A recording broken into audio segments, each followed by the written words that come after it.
Brought to you by Moonbeam Multimedia. This is 16 to 1, a podcast about education, teaching, and learning.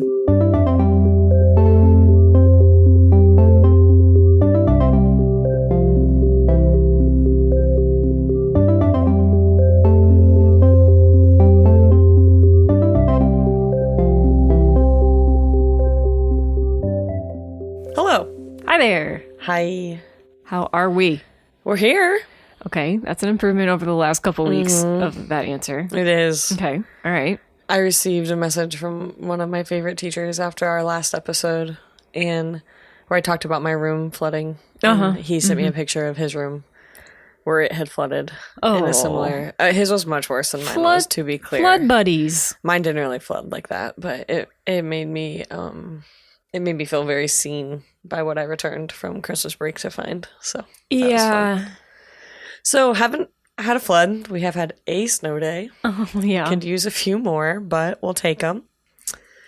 I think that's it. Mm-hmm. We're in the weird winter of Ohio, which basically means it could be 60, could be 2. Yeah. And there could be rain. My car slid down the driveway a couple days ago. I forgot about that. We parked it on snow that froze to like a solid sheet of ice overnight because it got cold. And then it's on an angle, so it slid backwards. That was not, into our trash can. That was not and our great. trash can kept it in the driveway. Yes. Thank luckily. God it didn't go out into the road. Yeah. What a weird thing. Very weird. Anyways. Yeah. We're also in that state of winter where there's no sun.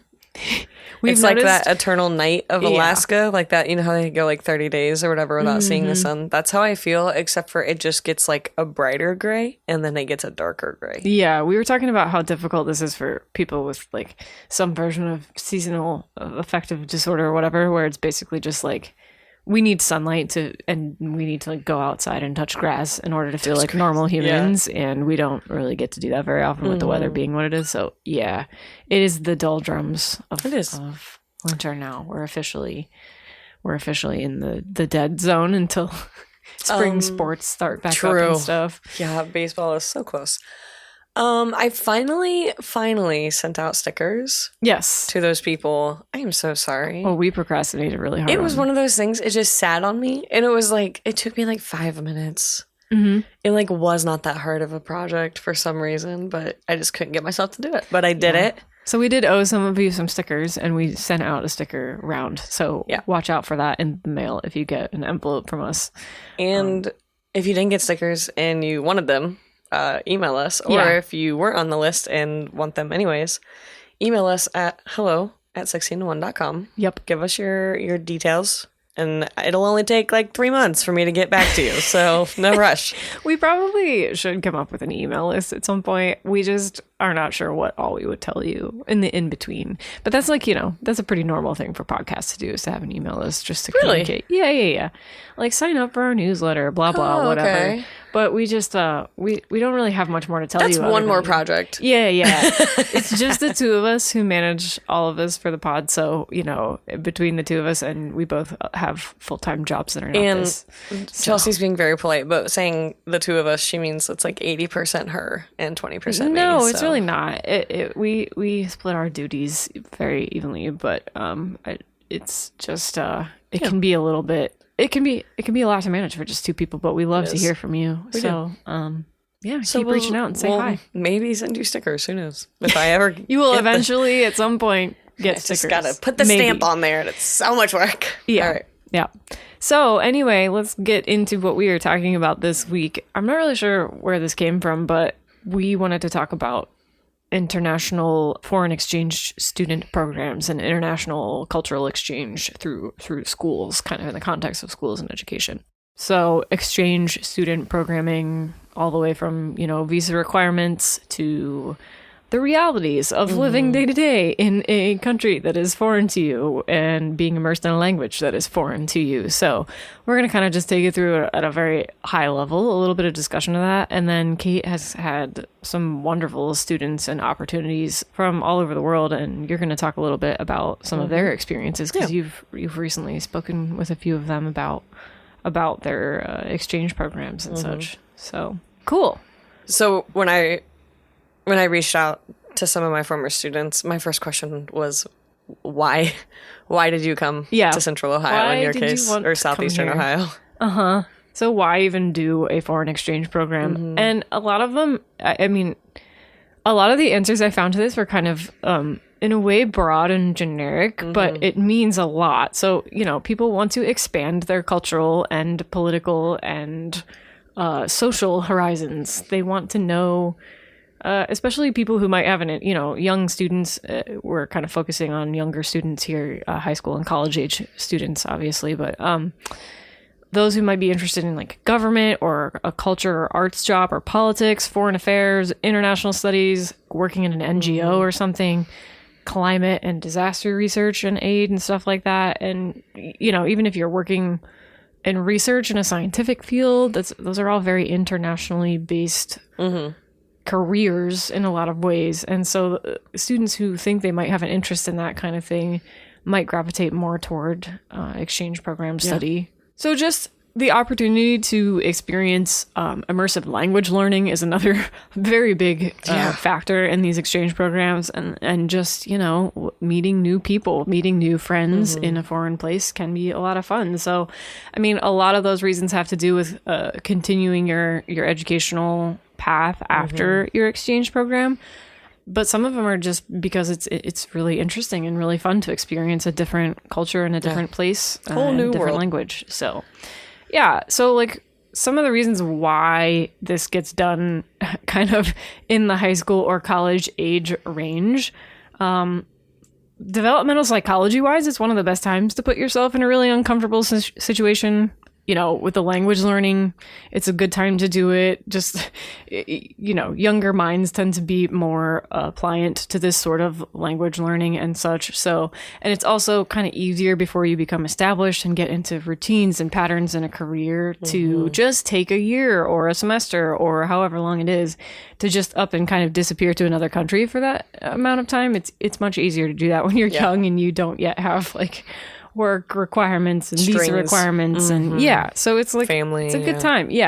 Just like haven't established families yet, don't have to worry about a babysitter, blah blah blah. So many reasons why it's a good time. And then a lot of the bureaucratic mechanisms that exist to help students and travelers manage this kind of study and work, a lot of it is all focused on high school and college age students. That's not to say there are plenty of opportunities for students of all ages to study internationally, but a lot of the big kind of reputable ways of doing that are all organized around doing it in about the same time frame, I think, from what we found in our research.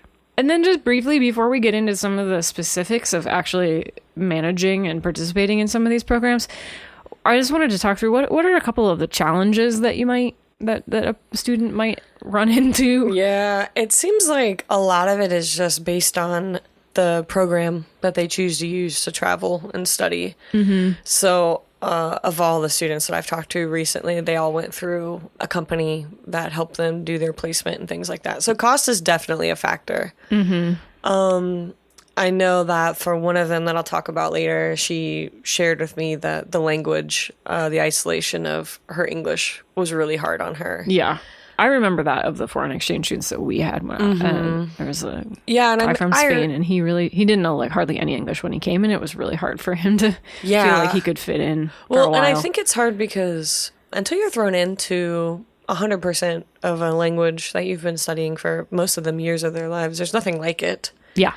So even if you think that you are fluent and ready, being 100% surrounded by people that only speak this new language to you is always hard. And because like what I learned, not only because we had foreign exchange students when I was in high school, and one of them was German, but since I've been a teacher, what I've noticed is that the Southeastern slang in our dialect is not what the students in Paris are learning of English. Southeastern Ohio, we have actually several dialects around here, many of which can be very difficult to understand. Yeah, so like even to other English speakers. So. Yeah, so like learning to speak English in Paris and then learning to speak English in Appalachia, those are not the same language.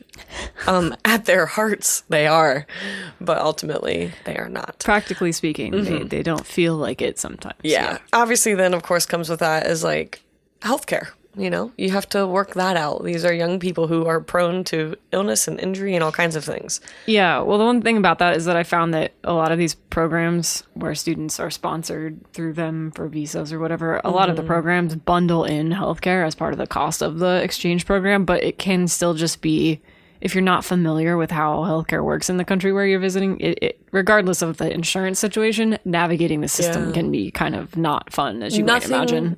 Nothing could prepare a non-American to handle the American healthcare system. Yeah. And then the other thing is like, you know, and I'm talking about a couple of my students because I just recently spoke to them, but one of them came from Paris and was used to traveling in all kinds of metro situations on transit, trains and buses, and then they came to southeastern Ohio and nary anything everywhere. You know, like there's nothing. Like they're like actually Amish buggies exist in our area. So like for them to go from a place where they had been pretty self-sufficient and independent to now being in a foreign country where they might not even have time to get their license. It's just very difficult. Yeah. Driving would be, especially if you're placed in a more rural environment like a lot of your students are, it's hard to, because some of them, I know one of your students lives so far out from the school that it would take like an hour bus ride to get to and from. So that, and you know, not having a car, not having a license, depending on the age or whatever, it can be,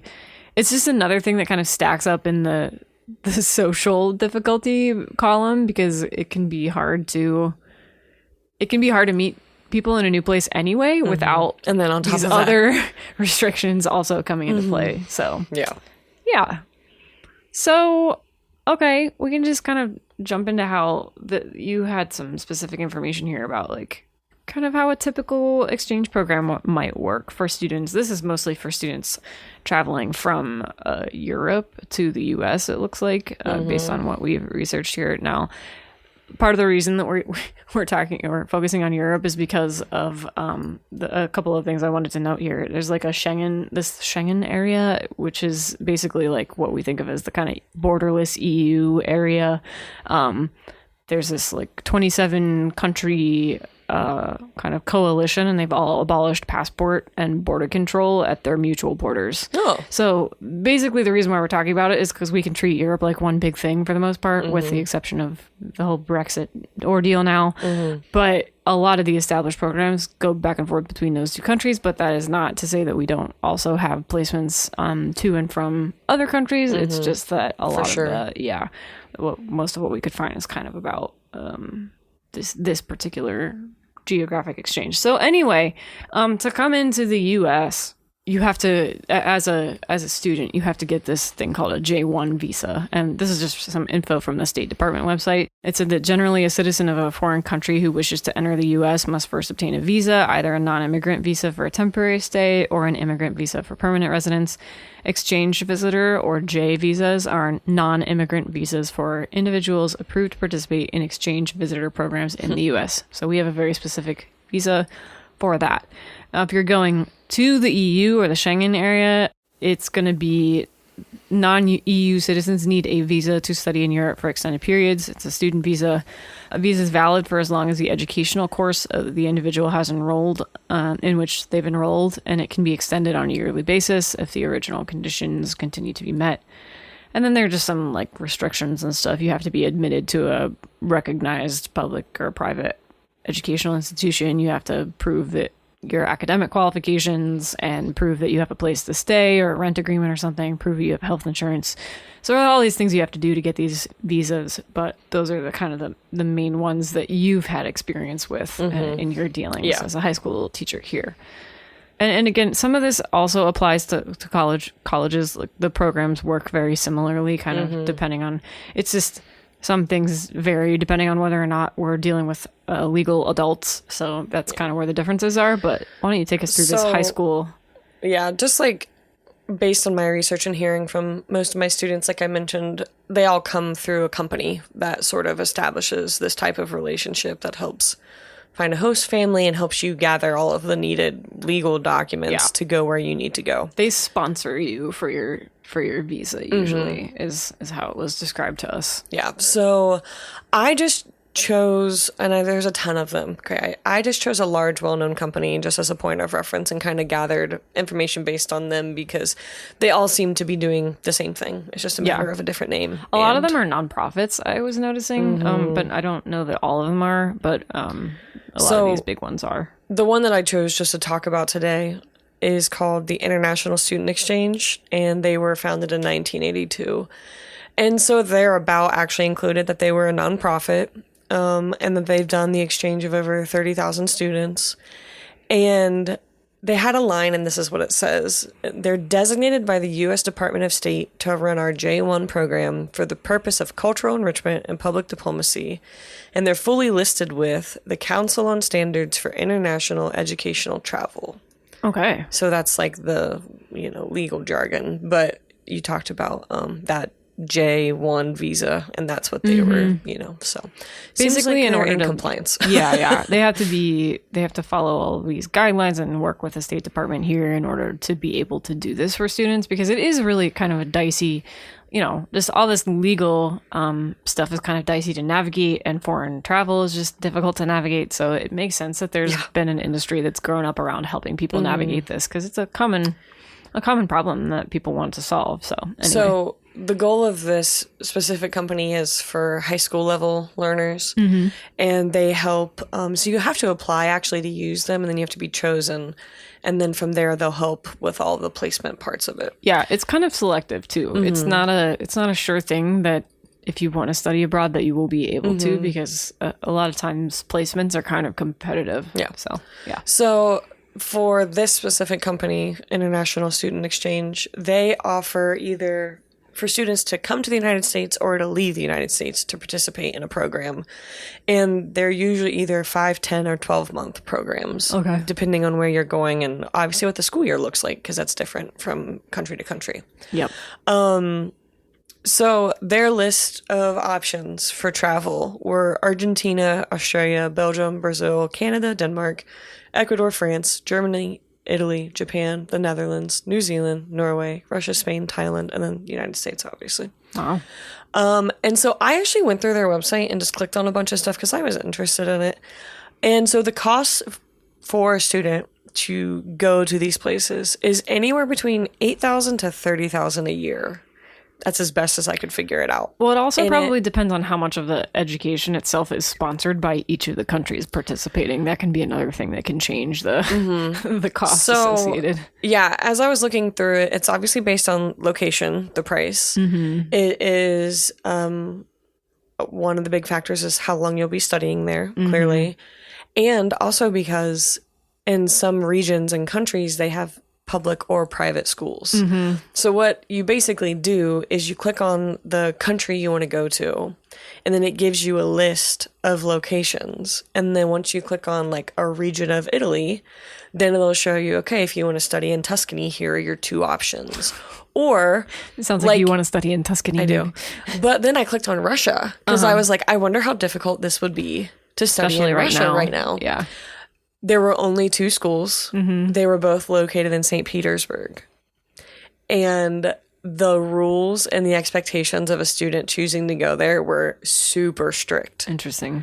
So, culturally speaking, that was really just a curiosity of mine. So that price though, basically, so they have a list of like what that includes, and I just thought this was really funny because at the end, well, you'll see. Okay, so here's what they say is included in the program: your arrival orientation, your medical insurance, your support and supervision by a local rep, your host family accommodations, and they even go as far as to say that it includes 2 meals a day during the week and 3 meals a day on the weekends, school tuition and fees, progress reports sent directly to parents. Second breakfast, though. No. That's what I want to know. 11s. 24/7 emergency support, and a tote bag, a luggage tag, and a lanyard. Wow. We love. I'm in it for the tote bag. So then it had additional expenses. And this was so funny because the additional expenses were like your cell phone, your personal money, travel expenses, the transportation to the airport, and school fees. Like you could be paying for your uniform or a class trip or an extracurricular or whatever. So basically the cost of living. It is, yes. Yeah. Yes. So anyways, that made me laugh just that they listed their luggage tag and a lanyard as part of their included $8,000 budget. Or 30,000. Yeah, or 30,000. So like the really expensive ones were like the private schools in like Italy, and there was a really expensive private school. I think it was in the Netherlands. I clicked through a bunch of them just because I was curious. So like I said, depending on where you go and if it's public or private, changes pretty drastically. And then for every country, once you chose, it like kind of gave you like a bio of each school, like what it was about, where it was located, what they focus on, like what they expect of their students.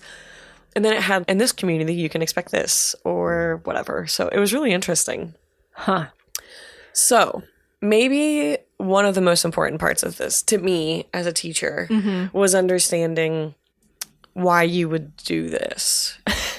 And I don't mean it in some kind of... You keep asking why. Why on earth because would you do this? If I'm from Paris, I don't know if Southeastern Ohio is on my list.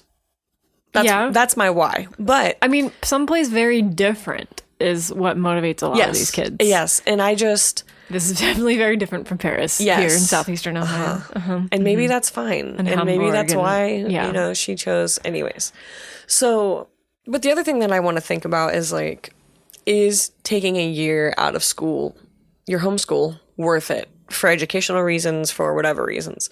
So on the website, it said that this is actually what their website says, so I'll just read it. Upon successful completion of the program, everyone is guaranteed a certificate of attendance.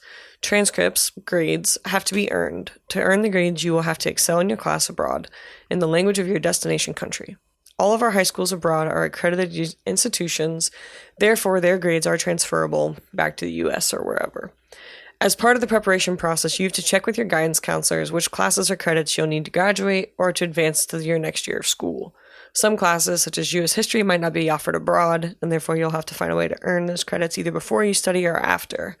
So this is obviously written for a student from the United States going somewhere else. But they also had a section on like... if you can take your SATs in Europe or whatever.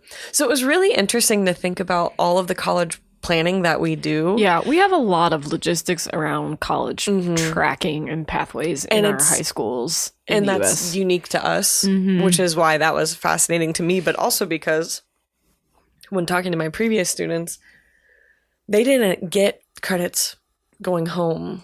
They had to pass, like they had to be in good standing and things like that. But it didn't translate for them into like a year of their experience. I think the student you spoke with this morning, he was saying that he could have pursued getting credits for them somehow. I don't know, probably by testing or something like that. But that he just didn't because it made more sense for him to like go back and do the just because of the specific requirements his high schooling had. It didn't make sense for him to try to do that credit transfer. So he actually ended up repeating. He graduated at 19? Yeah, and he said that's pretty normal though for them because he's in Germany. So for him, and I'll talk about him more later, but it seemed to be worthwhile. But of course on my end, and I think that this is part of me being a cog of the American education system, I'm always like deadline. You're this age, you should be here. This is when you do that. Like I think we have like a much more specific track for that kind of stuff.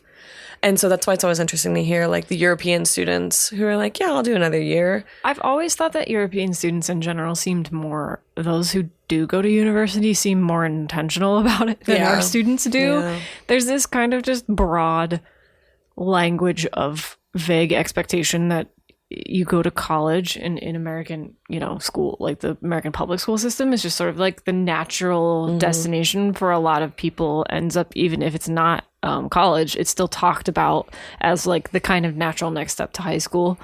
And for in a lot of ways anyway, just like a lot of the, the testing and the preparation and stuff, and like the graduation requirements, those are all sort of set up to kind of track people into college afterwards. But again, even here, it's not an assumption that you're going to go on to college after high school. It's just set up in a way to kind of funnel everybody toward that direction. And I'm not really sure how true this is across the board, but it seems to me that in general, students in the EU are more, when they're contemplating college, they're more serious about it, and they take more time to kind of commit to it. And it's also, it seems to be more competitive in the EU to pursue college degrees than it is here. At my school in southeastern Ohio, we've had a couple of students choose to study abroad at one point or another. One of them graduated after 3 years just to make sure that they were in line with graduation requirements and all of that. So basically, they finished high school and then did a year of high school. I think they were in Italy. I can't remember exactly, but that was just the way that she chose to kind of handle it so that she could go and enjoy her time, still have a student visa, like do all of that. So there are definitely options, and it's certainly a matter of where you want to go to study too, and what kind of support you have financially. And the one thing the website did talk about was having chances for scholarships, but I never saw one that was like a full ride, so to speak, like a total package. That is one thing with these opportunities, is that there is a kind of gate around this sort of thing in the form of, can your family financially support you? And as almost always, I wish that there were more funding available for students, to any student who wanted to be able to do this. But it definitely it's a lot of navigating bureaucracy and a lot of dollar investment. So for sure, you can kind of imagine that these programs tend to be skewed toward a certain kind of student. But it is a good opportunity for those who are able to participate in it. Do you want to talk just briefly about college study abroad programs? Yeah, I mean, those are a little bit, well, I would just say they're a lot different actually, because the options are essentially, do you want to come for a semester, a year, or would you want to complete your entire university experience somewhere else? In my undergrad, we had students come for a semester and a year. We had like exchange programs with other universities. So we had a lot of German students who came to my undergrad and things like that. And part of that was that they would help teach those courses of their native language to our learners. And so I saw some of those students come either for a semester or for a year. You see a lot of athletes do it, obviously. Ohio State, in our case, we always have a lot of Australian kickers. And it's their rugby converts who come here to kick the football for us, and they're wonderful at it.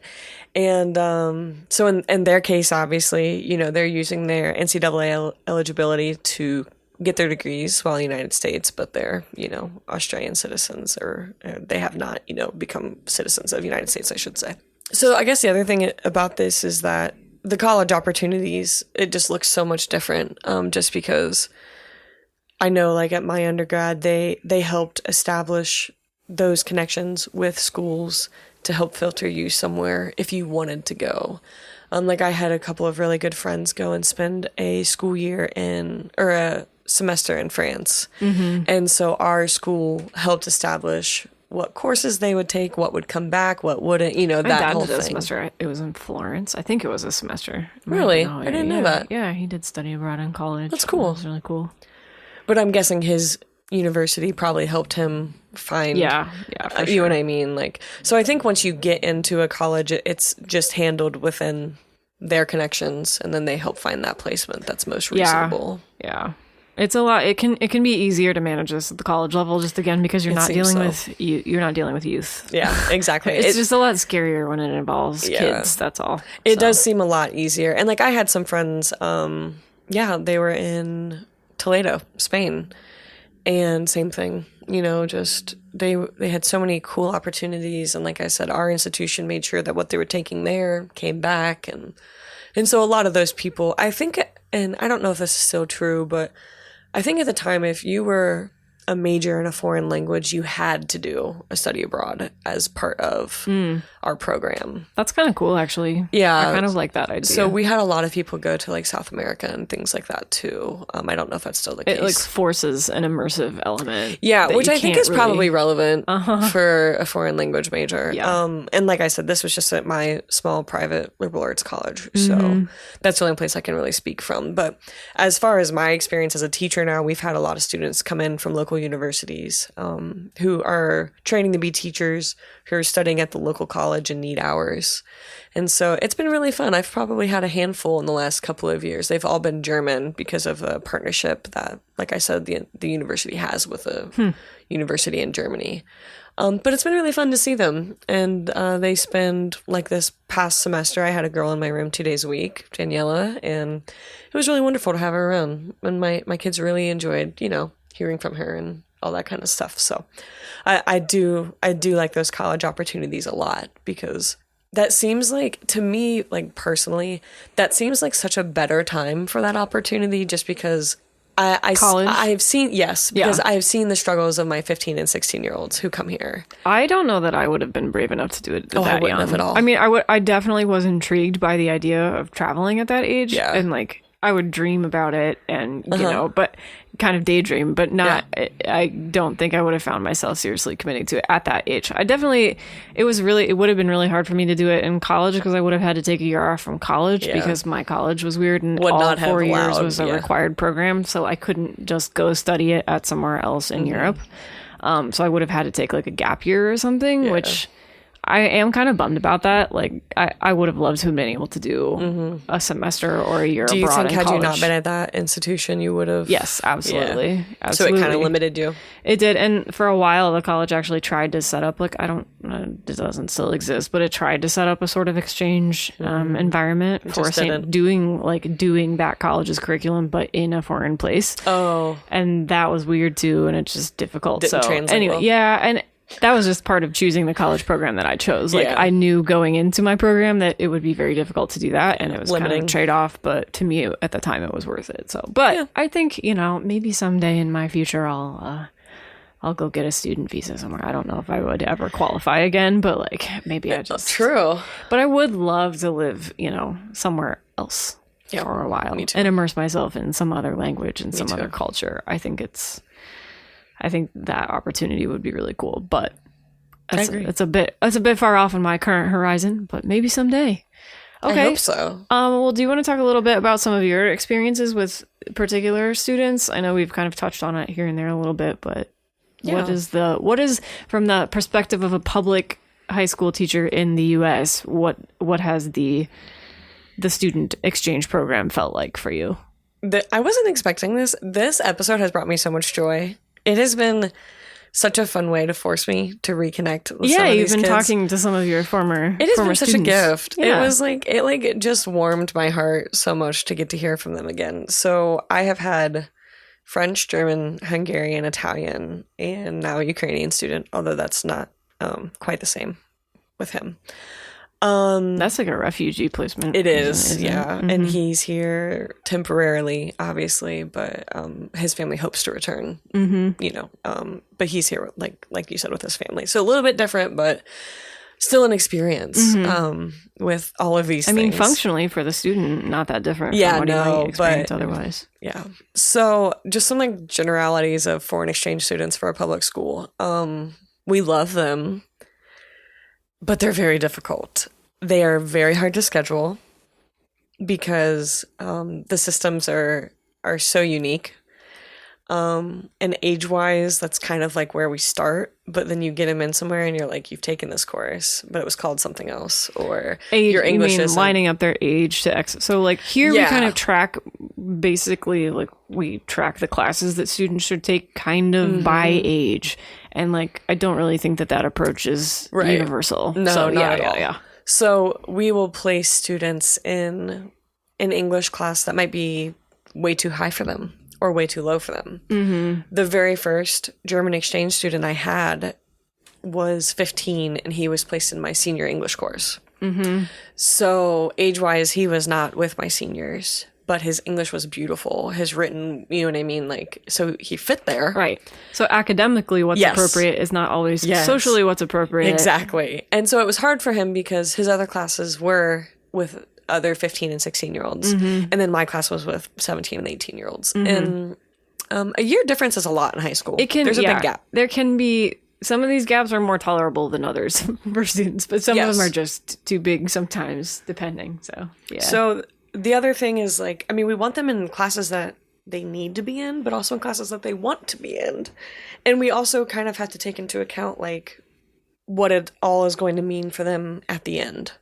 What are they going to take home with them? What's going to translate? And so you have to understand not only your own school system and its requirements, but also the one that they are going to be returning to at the end of their stay, which can be very difficult. So we get a transcript from a German school, and we're like, Anybody speak German? Yeah. And so we're like, you know, I know, I mean, they do it a lot, obviously, because of these students, but it's just kind of the comedy of errors of, like, getting them to the right place. And it's always the case when we get a new foreign exchange student that they bounce around more than any other student. And it's because we're like, oh gosh, well, now that we're caught up, this kid's way ahead of what, you know. So they're difficult for that reason.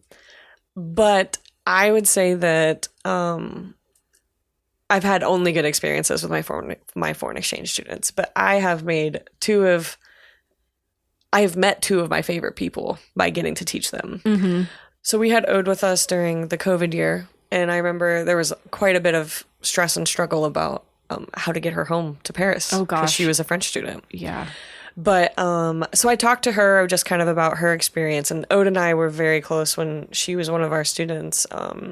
A couple other teachers and we all just really bonded with her. And actually, Ode came back to Ohio this past summer, and I got to go see her and have lunch with her, and it was just wonderful. So Ode told me that she traveled with a company. She said it cost around $10,000 for the year.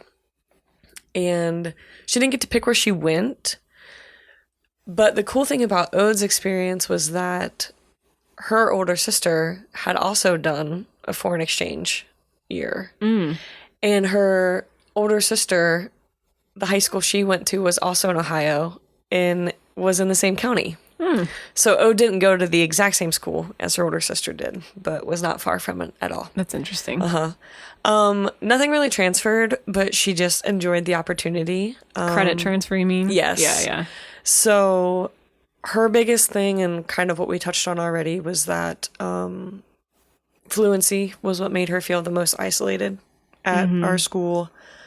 Language fluency. Yeah. And so I think that's one of the biggest things they have to overcome.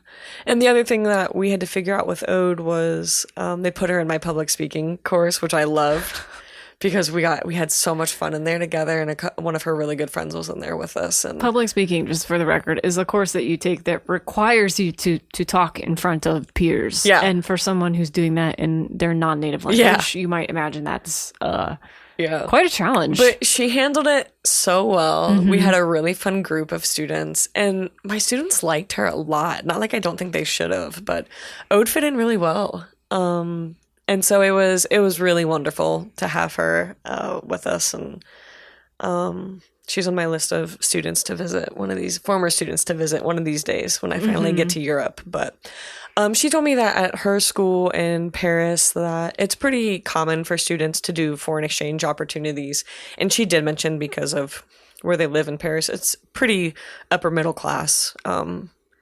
So that's kind of another reason for why so many of them choose to do it, is because a lot of them can't afford to do it. And so that's kind of what you mentioned was the wall that people hit of cost. And so for her, it was something that her sister did, and then she chose to do it. And even though she got sent to Southeastern Ohio, she still loved it, and just one of my favorite people ever. So a great opportunity. And it's so cool to have foreign exchange students in your classroom, because the perspective that they give my other students is something I can't teach. So it's so great. Yeah. And then this morning, one of my other very favorites, Chelsea and I actually got to FaceTime with Florian, who was a German exchange student my very first year of teaching. And long story short, he ended up staying with my mentor teacher and being her foreign exchange student son. And so I got really close with Florian during my first year of teaching, and he kind of felt like everyone's little brother in the English department because, you know, our coworker was his host mom. And so it was really wonderful to have Florian for that year. But Chelsea and I got to catch up with him this morning, and he is brilliant, and it was just so exciting to talk to him. But I would say his experience was pretty similar. He got, I think he said, a partial scholarship with a company that he used to come here. He said that he had a couple of country options, but he had this idea of the American dream, which made us laugh. And he ended up in Ohio. And so he actually came to Ohio without a permanent placement for the year. Host family. I can't, that surprised me too. I mean, logistically doesn't surprise me that the program would work like that. But as imagining myself as a student doing that would be so terrifying. Like not knowing for sure where you're going to be living for months when you show up at a country. That's just wild. So he actually changed host families twice before he got to my coworker's home.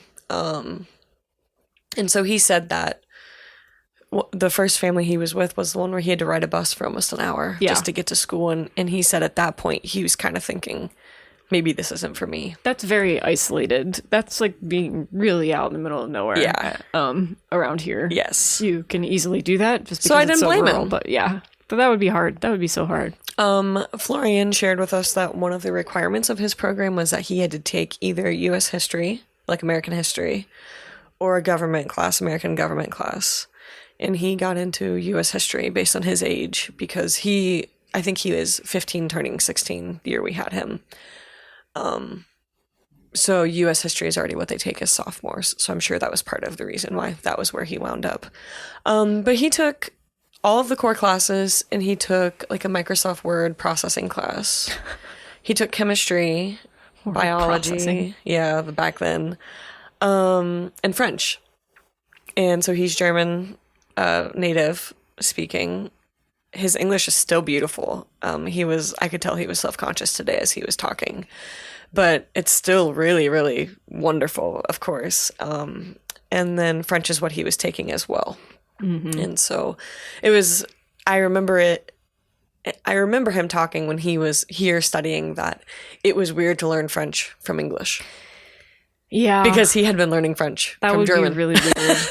I also want to say so he was doing like double the work to get to French because he was trying to work English and then move that to French. So. I think one of the things that U.S. students learn either from exchange students who come here or being exchange students in some other country, you learn really quickly how in a lot of the rest of the world, there's a priority on learning a language other than your native language. And here there's not, like, French is an elective that I took in high school, and you had to maybe take like a certain, maybe like 1 or 2 credits worth of foreign language instruction. But like, I think when I was in high school, I did take 2 years of foreign language. I don't remember what it was. 2 sounds right. Maybe. So you have like these language requirements, but like students in the EU learn English from like from quite young and become quite good at it. Yeah. Again, I'm generalizing here, but like the emphasis on learning English especially, but also like any other foreign language, they're just, you find European students a lot more likely to be like bilingual or something or trilingual. Than American students for sure tend to be, because again, we offer languages as like this kind of elective thing, and it's difficult for students to find any kind of immersion experience other than doing an exchange program just like this. So, but the other thing is just because we're geographically isolated from like in Europe, it's a little bit different. A mix of languages happens much more easily. Yeah, cultures and languages mix more easily when you've got different countries smashed together in such close proximity. But here, we're all a bit, not that we're totally homogenous as a country, but at least with language and schooling. Yeah. So anyway, but I will say that I always love watching foreign exchange students kind of learn their voice and grow their voice, and because they usually come in with the most beautiful English I've ever heard, and they sound so much more proper than my students do. So it's really fun because, like I said, the dialect is what is hard, but it's also fun because to hear them speak is like such a beautiful version of English. I also really love watching American students be confronted by non-American students on matters of American politics and being like told like, you guys are crazy. Like, it's funny to watch young students be told that like their entire political system is seen as a certain way by an entire other country or continent or whatever. It's just funny to watch them be like, oh, there is another perspective outside of my own that actually looks at all of this stuff that I take really seriously as being kind of a farce sometimes, or like, and it's not always bad. I don't mean it's been more toward the farcical with politics in America, but even just thinking of it not as like the default or the only thing your kind of nationalistic worldview, like it can be disorienting and jarring to hear somebody else talk about your own government that way when you're not used to hearing an outsider criticize it in your day to day. So it was I always just kind of chuckle when I hear especially teenagers having those kinds of conversations because they're much more blunt and straightforward than adults might be in similar political contexts. They're just like, yeah, that's dumb. They'll just say it like they mean it. So that's always kind of a fun thing to observe. And the other thing that's like, when I have seen foreign exchange students, when they succeed, it's because, well, one, as a teacher, you have to be very willing and flexible because their learning is very different. But also, like, we have a French and a Spanish teacher at my high school, and the two of them do a lot of legwork to help the foreign exchange students feel seen and heard and taken care of and things like that. And so, I think that's an important part of it too, is that we have the structure to support these kids, even if we don't all speak the language or something like that. Like, I think that's something my school really excels at, is like being a champion for students. I know, especially for our world language teachers, that they play a huge role in the success of foreign exchange students. And I think it makes sense because a lot of them do come in speaking, one of those languages, but not always. Yeah.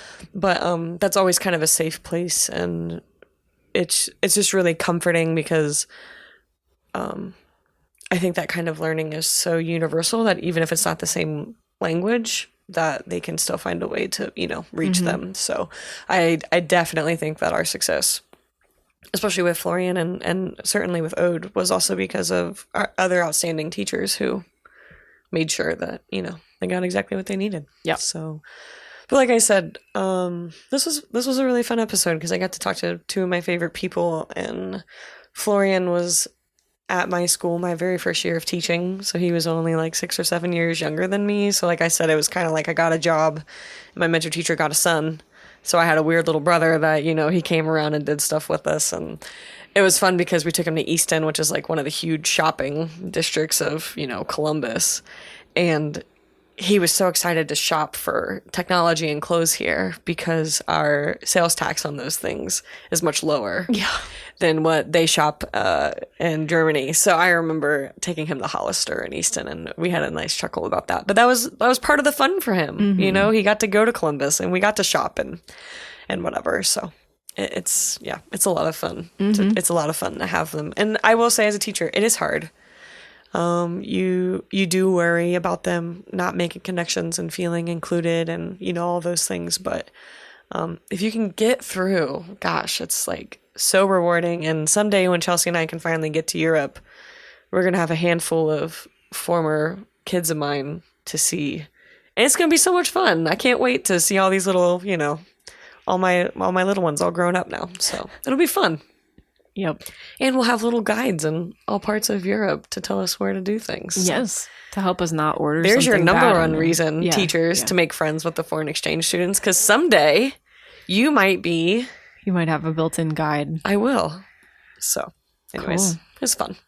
All right. Well, we ready to move into fill in the blank? Would maybe I'll do last episode's question, if that works. Yeah. Okay, so again, this is fill in the blank. If you know the answer to this quiz question, write into us and say hi, hello@16to1.com. If you know the answer, we'll send you a sticker. Even if you don't know the answer, we'll eventually send you a sticker. It might take a while, but you'll get one. So just go ahead. I feel attacked. Say hello. We love to hear from you all. So here's last episode's question and answer.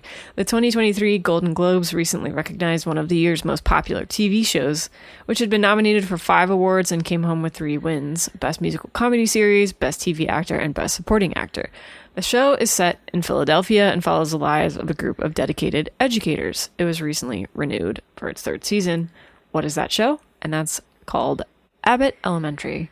And we started watching it. It's really fun. It is just happiness. It's kind of like The just... Office and Parks and Rec, but in a public school setting in Philadelphia. It's that same kind of like mockumentary style, like, you know, a camera crew is following them around, and it's the trials and tribulations of a public school in Philadelphia. And it's quite, the cast of characters is quite funny, I think. They've nailed it in terms of depicting how ridiculous public school situations can be sometimes. It is written by people who know educators. Yeah. Either they are educators themselves or were raised by them or something, because the amount of times that Chelsea will look at me and be like, oh my gosh, like it's exactly like a story you've told. Like, they just crack jokes about it's exactly Kate's life in a comedic television show. And I think you're listening to a podcast about education, so that's your choice. But even if you're not into the education world, I think it's still enjoyable. Oh yeah, it's still funny, so I think. Okay. Ready for this episode's question? Go ahead.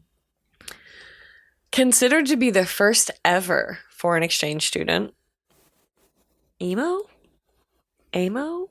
I don't know how you say that name. Emo of Friesland, an abbot and a Frisian scholar, traveled from the Netherlands to study at what world-renowned collegiate research university?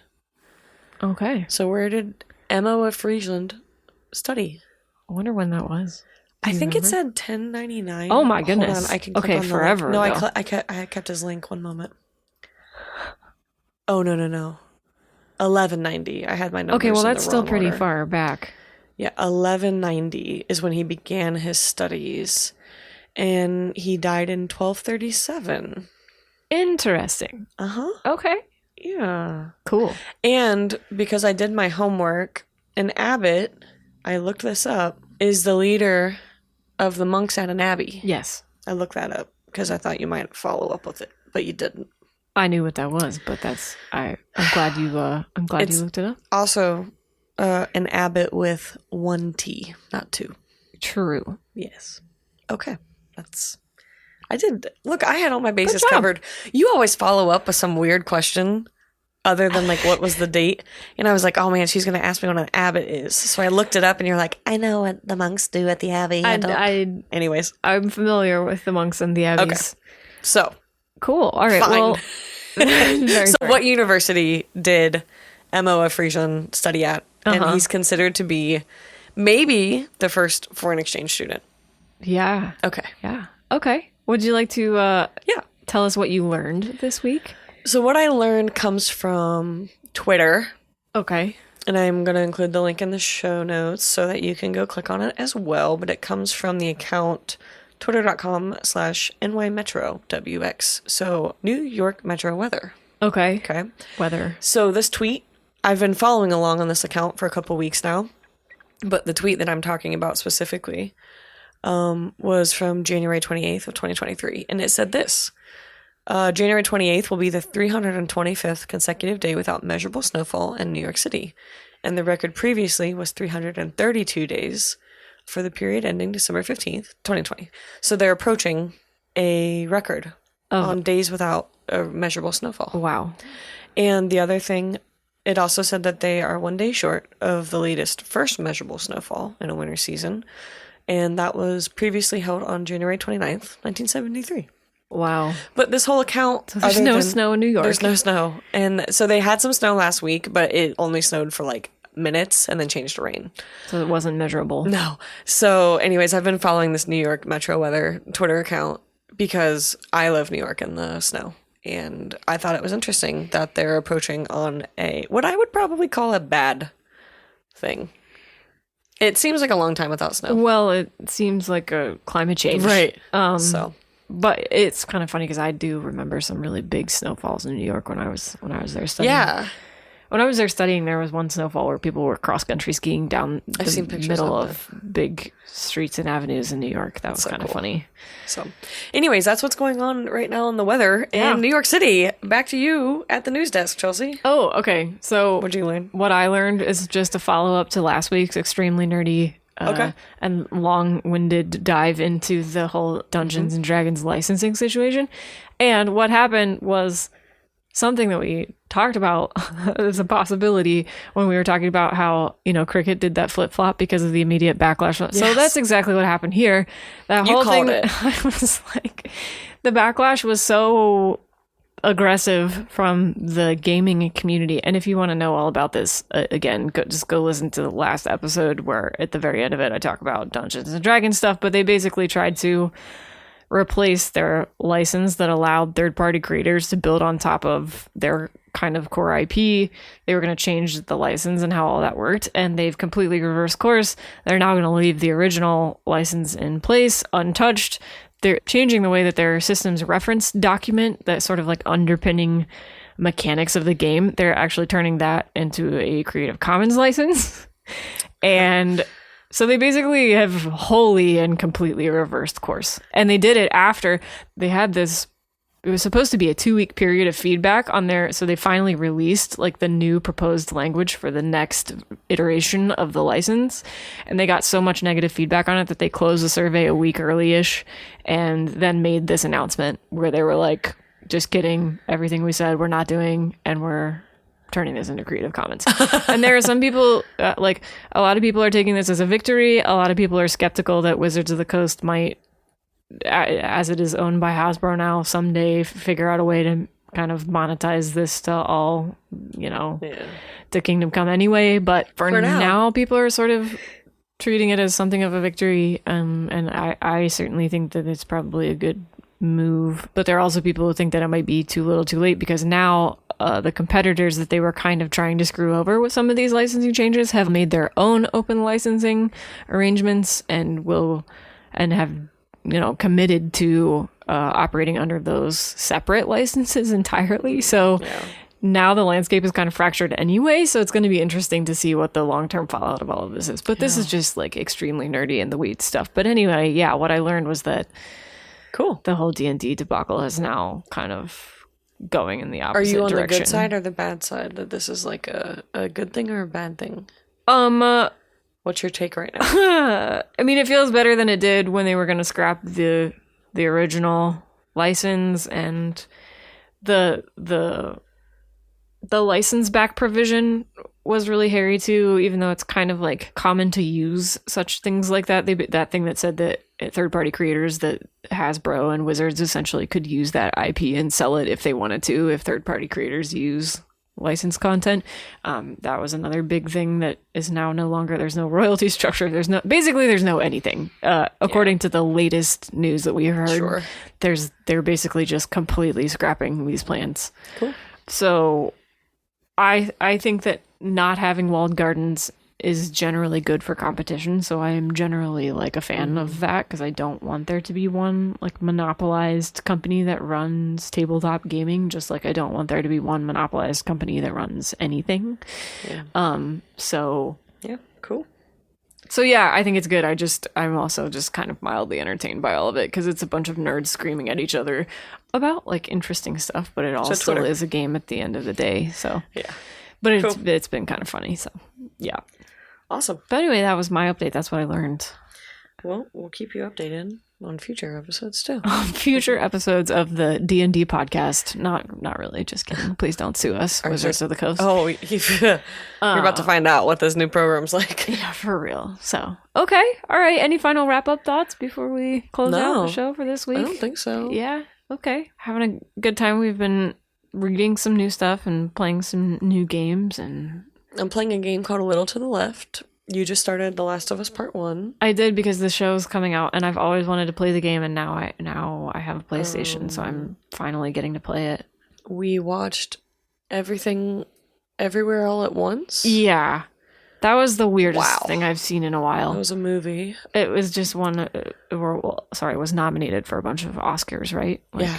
So a bunch of Academy Award nominations, and it was so strange. It was so strange. I need to watch it about 5 more times. I don't think I was prepared for it to be that strange. For some reason, I thought it was going to be more like something else. I don't know what I expected, but it wasn't that. Oh, we watched The Bear on Hulu. Oh yeah, that was really good. I loved it. I want to watch it again. I would watch it again too. I want more of it. I do too. And then we finished Grace and Frankie. Oh yeah, finally. I think that's everything we're into. We stuck with that show through the bitter end. I actually didn't hate the end. I thought it was a fine ending. You could definitely tell that it was one of these shows that got caught in the COVID apocalypse of filming and not knowing timelines and keeping people. But yeah, I thought it was okay. I will watch Lily Tomlin do anything. Yeah, she's so funny. I think that's everything we've been into. As always, if you have any ideas for episodes or shows we should watch or movies, whatever. Books we should read. We're always open to whatever. So yeah, and we're always looking for podcast episode ideas like for us to do. Yep. If there's something you want to hear about. Cover. Yeah. Anyways. Okay, we will see you in 2 weeks. We'll see you in 2 weeks. Bye-bye. Bye.